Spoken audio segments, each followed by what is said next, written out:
Frugal babes, frugal bobs, it's that time of the month, y'all. It is debt tracking time.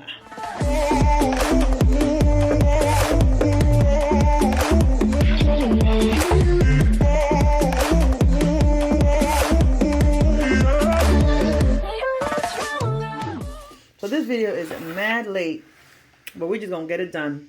So here are the monthly goals, guys. Complete my pre and post snapshots, prepare my household budget, promote my tracker, y'all. My inspirational quote is to take some breaths, right? Just to breathe. It says deep breaths are like little love notes to your body. How cute is that? A to-do list, very, very short. Again, set up the tracker for December, which I already did, and I'm showing you guys. Work on my pre and post charts, and pick a book to read in January because I have not read anything in 2020 and we need to change that. My reflection, the last few months have been a whirlwind. My spending has gone out of control. I will not let my past failures define my future because y'all, mama could do this. Yes, I can. So here we go, guys. I got debt again. I mean, I've always had debt. But, yeah, we have used the credit cards a little bit. So let's talk about it.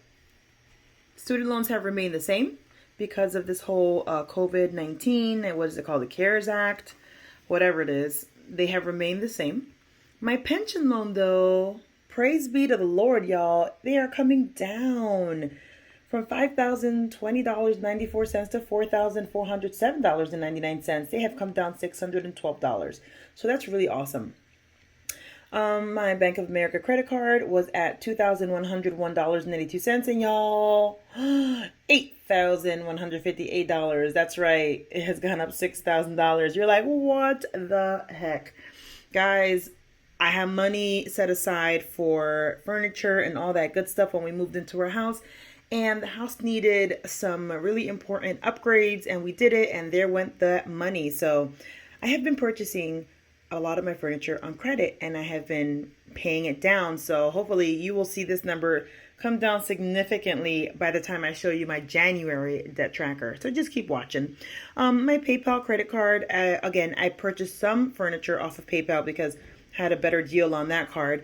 I had $1,000, over $1,000, but it's at zero because I paid that sucker off real quick. My Walmart credit card was at zero, but I noticed that if you don't use your credit card, they will lower your, what is that called? Your limit. And so my Walmart credit card was like at $7,500, but I wouldn't use it. So they lowered it to $4,000. So what I did is, because we're like really hunkering down for the winter, I went in with groceries, $291 worth of groceries, just to stock up the house. I did it on my Walmart credit card, but when you'll see in January, like by the time this video is coming out, seriously, the card is actually paid in full, but I'm mad late with this video. And then my Central Jersey credit union card is actually, let's fill that in because you see my pen, I just threw it there. It's actually at $324. And that is for my website to keep it running for the year. So again, when you see this debt tracker in January, it will change. So I have to change this total because I just added, you know, the 324. So my debt went up about $4,000. We'll say about $5,000 because if we add the 324 to this total, it's putting me a little bit over $5,000. Not bad considering that I spent, you know, so much on furniture, right? But the fact that the PayPal got paid down, my pension loan is also coming down, that helped the overall debt to, I guess, only go up by $5,000, which that's going to be taken care of really, really quick. In terms of my credit score, y'all, went down 11 points. And again, that's because this bad boy got decreased by $3,500, which meant that decreasing this by $3,500 and increasing my spending on this card made my my debt usage a little bit higher than it should have been. Like it should be like 30% of your credit should be used up, and for a little bit, it was at like a good 40%. So, sinking funds. That's, I didn't set it as a goal, but that is the task for this month. I'm going to incorporate some sinking funds for 2021. So just keep watching my channel and you'll get to see what those are. So this is just me doing a little bit of brainstorming on what type of sinking funds I'm going to want for 2021. But let's just keep it moving, y'all. My expense tracking, I'm getting right back into it. Because I didn't do it in November and I felt really, really crazy and weird and off balance. So you can see that I've got some doctor's bills that I paid, Staples, all that good stuff. Walmart, I didn't even know what the heck I spent, but it was $22. So I got to research my receipts for that. My bad, y'all. Pizza Masters. I did it. Sorry. McDonald's. See, I be losing it. We're not going to do it. Dunkin' Donuts. We're not going to do it. Credit card payment. Look at that. $166. Another credit card payment. That was me paying Walmart off in full. So yeah. We just not gonna do it. We're not doing that McDonald's stuff. So hopefully I won't be spending anything else for the rest of the month of December, but who knows? All right, let's talk budget, guys. Let's talk budget. So praise be to God, I got a raise. Won't he do it? Yes, he will. Hallelujah. I get paid on the 15th and the 30th, and that is how much I bring in, y'all. And then my husband, he contributes about 50% for the bills, for certain bills, because there are some bills that I do not list here, because he just takes care of them on his own. So I manage majority of the bills and he gives me 50% from each paycheck, total of $1,500 a month, so that I can, manage all of this other stuff. And then I do have like some miscellaneous income. I can't total it up yet because I guess it's December and I didn't have any incomes from my side hustles in November. So I guess in January, I'll put that number there. Our mortgage, there you go, $1,900. It's not $1,900, it's a little bit less, but we choose to pay more. Verizon, PSE&G, and let me tell you something about this one. So PSE&G, I allot about $100 a month, right?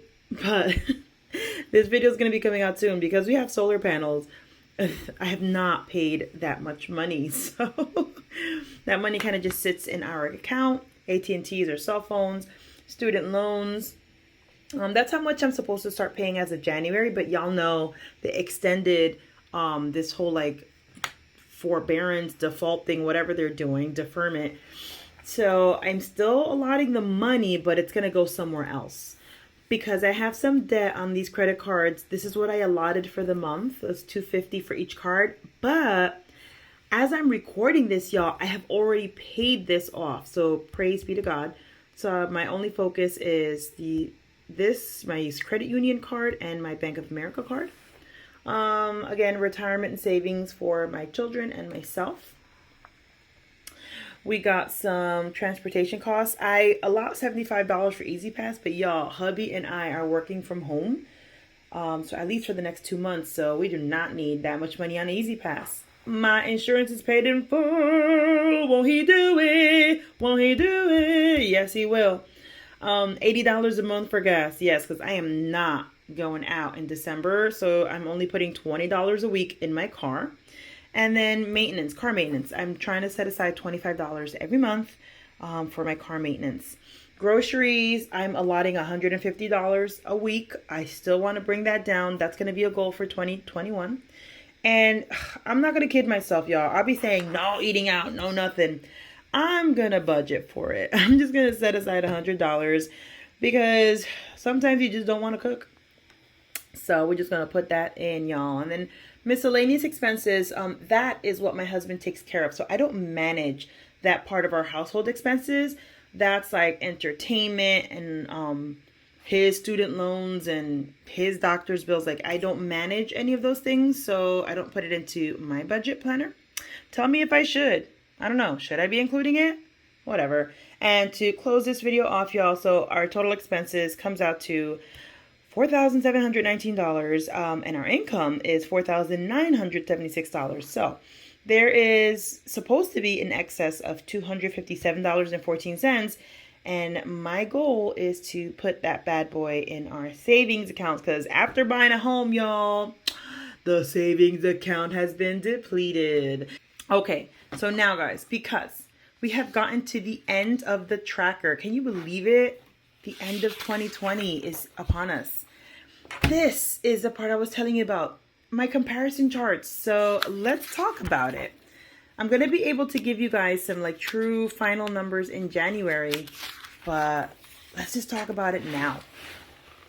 Okay. This is something that technically you should do at the start of the year if you use my debt tracker. It's just a pre-tracker snapshot. We just list all of our creditors, right? Like I started the year with 2 car payments, my husband's and mine. Okay, that's what we were paying. That was the balance at the beginning of the year. I still owed about $5,600 on my car. Excuse me. I only owed $264 on my car. My husband owed about $5,600 on his car. In terms of savings, y'all know that I was paying myself back for all of the fast food that I had eaten the previous year. And I was putting $50 a month away for that to pay it off. And that was the balance, $2,600 and change. My 2 credit cards, my credit union and my Bank of America card, at the start of the year, I only had about $2,000 of debt on both of those cards, but y'all saw that's not the case. And then I have my student loans and my pension loan. The student loan was at $176,000 at the start of the year, and my pension loan was at about $11,000 at the start of the year. So in January of 2020, my total debt was $198. I cannot even speak. Lord, loosen my tongue. $198,784.11. And my total minimum payments per month, y'all, this is what I was paying a month on all of this.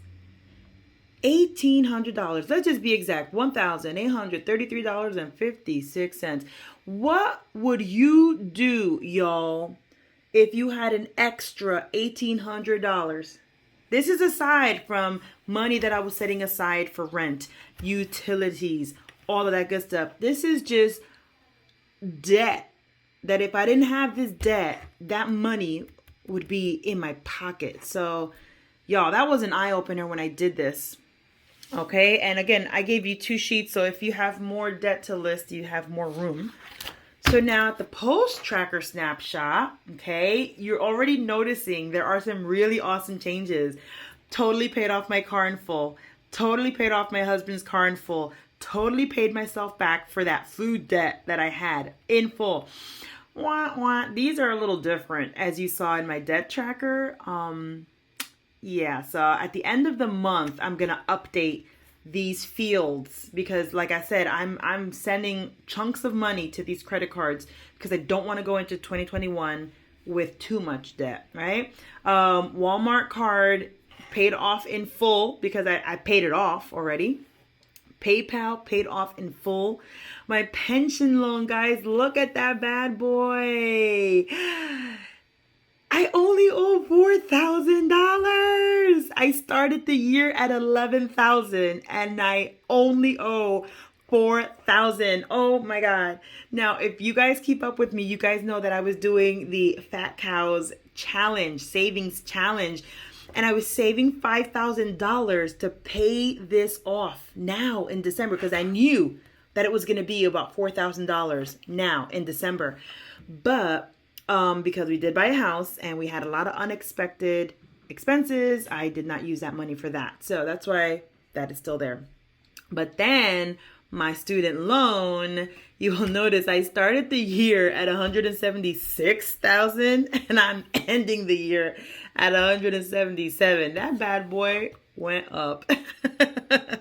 So at the end of the month, when I can tally these 2 totals, I'll be able to get an accurate amount of how much I'm paying per month now at the end of the year versus the beginning, and my total balance. So you should totally stay tuned for January because I'll be sharing this again in January.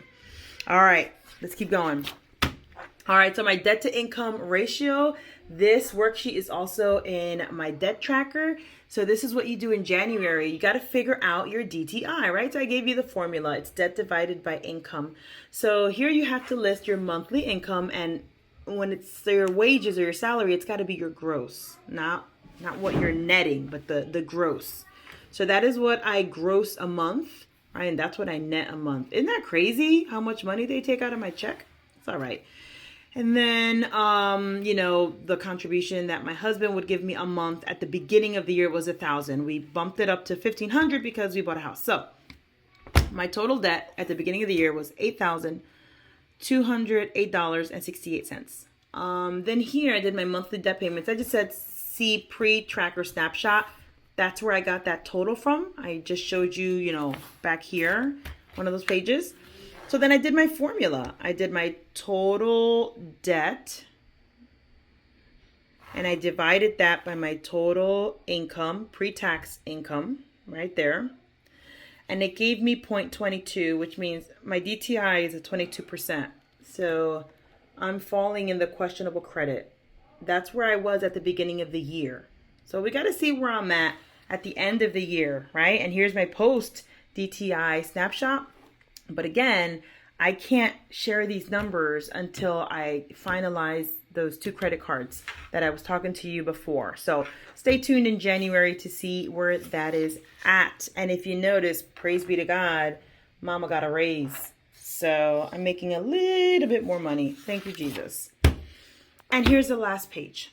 This is the page that I think I want to frame, right? Every year, just to see how I started and ended the year. So once you do all of these, snapshots and whatnot, now you just list it here on one page.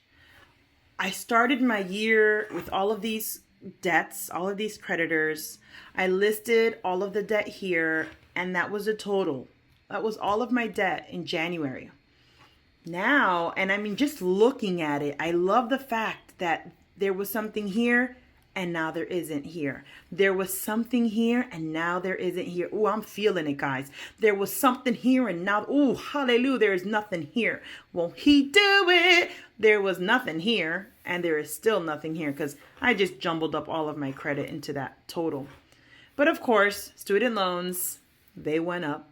And I'm still waiting because my pension loan, even though you saw it was at $4,400, at the end of the year, it is going to be slightly lower. So I cannot wait to get these final totals so that I can see. You heard me, I can't even speak, y'all.